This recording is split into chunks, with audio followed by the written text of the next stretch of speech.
এই তিনটি ম্যান্ডেট হচ্ছে দেশবাসীর সাথে আমাদের চুক্তি। ন্যূনতম তিনটি আবশ্যিক কাজ সম্পন্ন করতে হবে।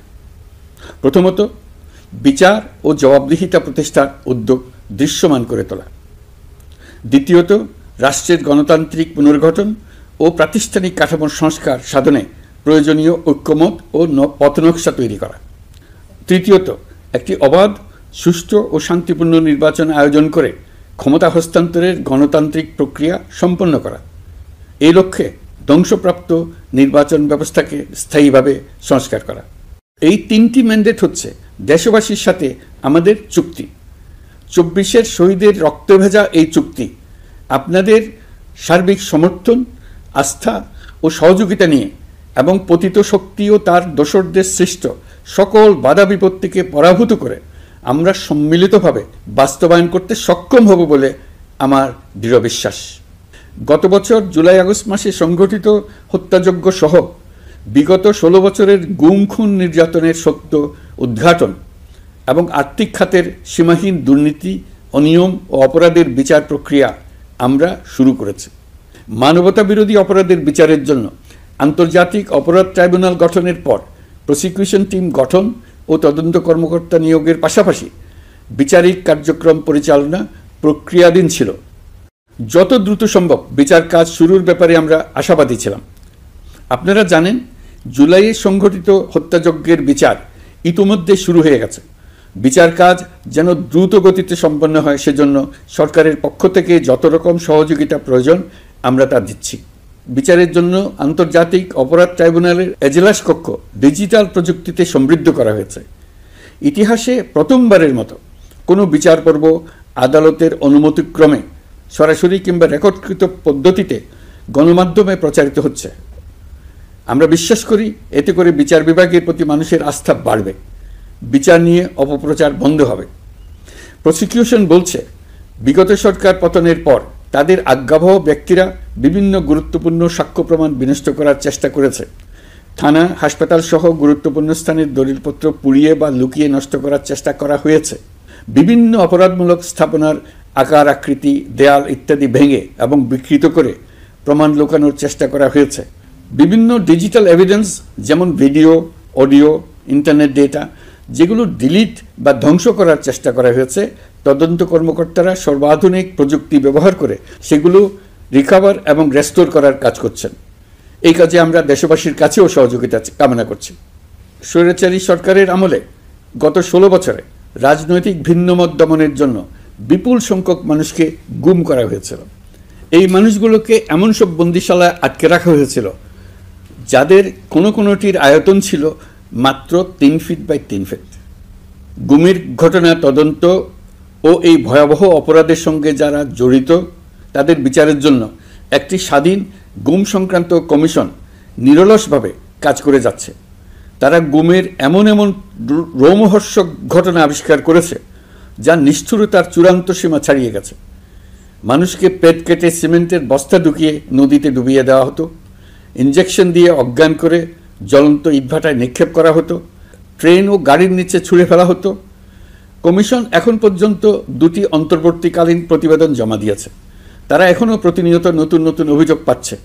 ইতিমধ্যে গুমের তদন্ত কার্যক্রমের জন্য ঢাকা শহরে 3টি, চাঁপাইনবাবগঞ্জ ও বগুড়া জেলায় 3টি গুমের কেন্দ্র পরিদর্শন ও সাক্ষ্য গ্রহণ করা হয়েছে। তদন্ত কাজে মানুষের সম্পৃক্ততা বাড়াতে বিশ্ববিদ্যালয়, মাদ্রাসা পর্যায়ে গণশুনানি গ্রহণ করা হয়েছে। মোট 8 শতাধিক শিক্ষার্থী, শিক্ষক, সাধারণ মানুষ গণশুনানিতে অংশ নিয়েছেন। গুম সংক্রান্ত বেশ কিছু অভিযোগ ইতিমধ্যে আন্তর্জাতিক অপরাধ ট্রাইব্যুনালের তদন্ত সংস্থার কাছে জমা হয়েছে। এছাড়াও এই সংক্রান্ত একটা আইন প্রণয়নের কাজ প্রায় শেষ পর্যায়ে আছে। অল্প কিছুদিনের মধ্যেই এটি চূড়ান্ত হবে বলে আশা করছি। গত 16 বছর ধরে এদেশের প্রতিটি স্তরে অপরাধ, অনিয়ম, দুর্নীতির ভাইরাস ছড়িয়ে পড়েছিল। এই রোগাক্রান্ত রাষ্ট্র ব্যবস্থাকে রোগমুক্ত করে জনগণের কল্যাণমুখী করতে হলে আমাদের রাজনৈতিক দলগুলোর সক্রিয় অংশগ্রহণ জরুরি। আমরা দায়িত্ব নেবার পর থেকেই রাজনৈতিক দলগুলোর সাথে নিয়মিত যোগাযোগ রেখেছি। বিভিন্ন ইস্যুতে রাজনৈতিক নেতাদের সঙ্গে আলাদা এবং একত্রিতভাবে বৈঠক করেছি।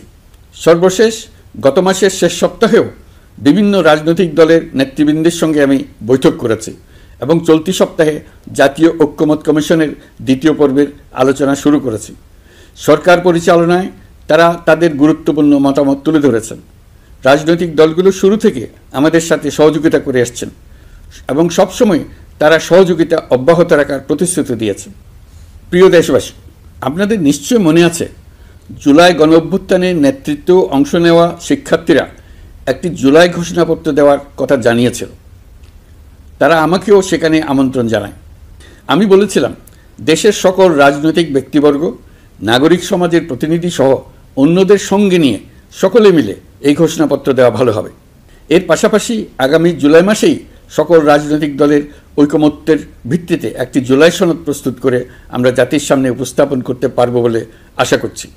এই জুলাই সনদ হলো একটি প্রতিশ্রুতি, একটি জনকল্যাণমুখী রাষ্ট্র নির্মাণের জন্য সংস্কার কমিশন যে প্রস্তাবগুলো দিয়েছে সেগুলোর মধ্য থেকে রাজনৈতিক দলগুলো যে কয়টিতে একমত হয়েছে তার তালিকা থাকবে এই সনদে।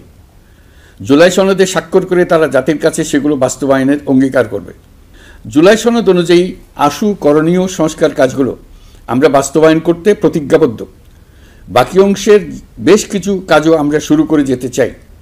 আশা করি অবশিষ্ট অংশ পরবর্তীতে নির্বাচিত সরকারের মাধ্যমে বাস্তবায়ন অব্যাহত থাকবে।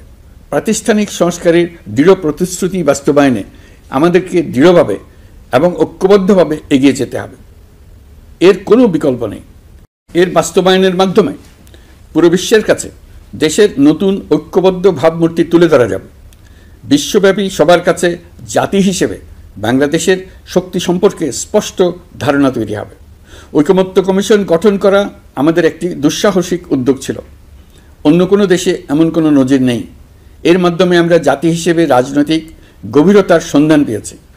রাজনৈতিক ঐক্যে পৌঁছার জন্য ঐকমত্য কমিশনের সঙ্গে সকল দলের দলগত প্রস্তুতি, ঘণ্টার পর ঘণ্টা কমিশনের সঙ্গে ঐকান্তিক আলোচনা, জাতীয় লাইভ টেলিভিশনের সামনে সকল দলের ঐকমত্যে পৌঁছার একান্ত প্রয়াস আমাদের রাজনৈতিক ইতিহাসে স্মরণীয় হয়ে থাকবে। এই কমিশনের চেয়ারম্যান হিসেবে আমি সকল রাজনৈতিক দলের কাছে তাদের সীমাহীন ধৈর্য এবং কমিশনের প্রতি তাদের সহযোগিতা এবং সৌজন্য প্রকাশের জন্য জাতির পক্ষ থেকে ধন্যবাদ জানাচ্ছি। আশা করি আমাদের অসমাপ্ত কাজ সমাপ্ত করে শিগগিরই পূর্ণাঙ্গ জুলাই সনদ তৈরি করে জাতির জন্য একটা নতুন পথ নির্দেশনা রেখে যেতে পারব। এই কমিশনের অভিজ্ঞতার মাধ্যমে দেশের যে নতুন রাজনৈতিক সংস্কৃতি গড়ে ওঠার সম্ভাবনা দেখা দিয়েছে, আগামী নির্বাচনের মাধ্যমে যদি সেটা বিকাশমানভাবে স্থায়ী রূপ দিতে পারি তাহলে আমরা ভবিষ্যতের সকল রাজনৈতিক সংকট মোকাবেলা করতে সক্ষম হব।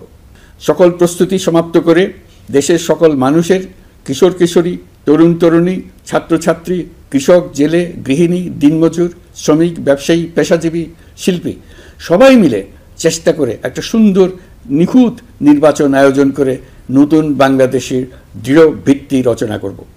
প্রিয় দেশবাসী, আমি জানি আগামী জাতীয় নির্বাচন কখন হবে সে বিষয়ে সিদ্ধান্ত জানার জন্য রাজনৈতিক দল ও জনগণের মধ্যে বিপুল আগ্রহ রয়েছে। আমি বারবার বলেছি এই নির্বাচন ডিসেম্বর থেকে আগামী বছরের জুনের মধ্যে অনুষ্ঠিত হবে।